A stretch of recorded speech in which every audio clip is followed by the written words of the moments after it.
ओम साई राम। मैं निशा, शिरडी साईं दरबार में आपका स्वागत है।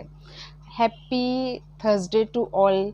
यानी कि काफ़ी है सारे राम बाण तरीका जो भी आप यूज़ करते हैं, जो भी आप मानते हैं, वो एक चीज़ ये भी है कि साधारण तरीके से भी आप हर दिक्कत, हर तकलीफ़ों से आप अपने को दूर रख सकते हैं। जी हाँ, क्योंकि मैं बताऊंगी कि एक बार मैं बहुत ही डर गई थी किसी चीज़ को लेकर। मैंने कुछ ऐसा मोबाइल में देखा और मेरे मन में विचार आने लगे उटपटांग, और ये इस तरह से मैं बहुत डर गई थी। मैंने एक बार देखा कि मौत से रिलेटेड, मतलब मैंने वीडियो पढ़ ली और मौत से रिलेटेड मैंने वो वीडियो देखी और मुझे बहुत डर लगा। और मैं डर के मतलब ऐसा लगने लगा कि मेरी बॉडी मतलब वीक होती जा रही है और पसीने निकल रहे थे एक दिन।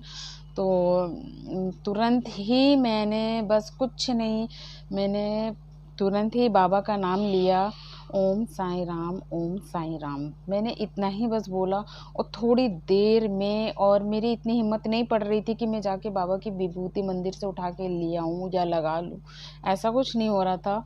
लेकिन मुझे याद है उस रात को मैं जब मोबाइल देखकर, मैं अंधेरा भी था और मैं लेटी और मुझे वो चीज़ें याद आने लगी। मैं आपको नहीं बता सकती वो पूरी बात, तो बस इतना ही बताऊंगी कि मैं बहुत डर गई थी। तो मैंने बस ओम साईं राम का नाम लिया और फिर उसके बाद वो भी, जब कोई भी इंसान डरा हुआ होता है और जब वो किसी को भी याद करता है तो वो पूरे दिल से और श्रद्धा से ही याद करता है। तो मैंने भी उनको पूरे दिल से और श्रद्धा से याद किया और बोला ओम साईं राम, ओम साईं राम। और थोड़ी देर के बाद मतलब मुझे तो पता ही है कि बाबा मेरे साथ हैं और मैं उनको याद करती हूँ, वो मेरे पास हमेशा रहते हैं और वो आ जाते हैं और वो मुझे हर दुख दुविधा से निकाल देते हैं। तो बस जब मैंने इसी तरह से इतना किया तो तुरंत ही मुझे इतना रिलैक्स फील हुआ और उसके बाद फिर मुझे इतना अच्छा लगने लगा। मैं तुरंत ही समझ गई कि बाबा ने मेरी जो भी चल रही थी दिक्कतें और जो डर था वो सब ख़त्म कर दिया। और उसके बाद मैं एकदम मतलब जैसे नॉर्मल थी वैसे ही हो गई। तो मैं फिर बाबा का ध्यान करने लगी।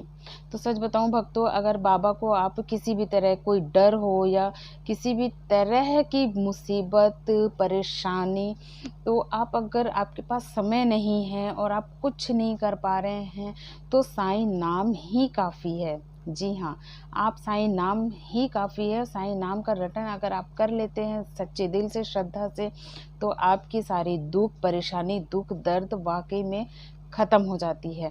वो तो अपनी अपनी श्रद्धा होती है भक्तों, कि हम लोग अपने तरीके से पाठ पूजा कुछ ज़्यादा कुछ कम करते हैं, लेकिन कभी कभी इंसान मजबूर होता है, वो ये सब नहीं कर सकता, मजबूर होता है। ये नहीं कि हाँ मेरा मन नहीं है, वो बात अलग है। मजबूरी में इंसान कभी कभी होता है कि भगवान को दिल से याद करता है, मन से याद करता है और श्रद्धा से पूजता है। अगर मन में, अगर वाकई में कहा गया है कि मन से अगर श्रद्धा और विश्वास के साथ किसी भी आप इष्ट देवता को मानते हैं तो उनको याद कर ले, तो वो आपके पास किसी न किसी रूप में प्रकट हो जाते हैं और आपका साथ देते हैं। बस किसी के साथ गलत ना करें और किसी के साथ आप विश्वासघात ना करें, ये ध्यान रखिए। तो आपको आज का मेरा ये वीडियो कैसा लगा आप बिल्कुल बताइएगा। मिलते हैं इसी तरह से नए वीडियो के साथ, तब तक के लिए ओम साईं राम।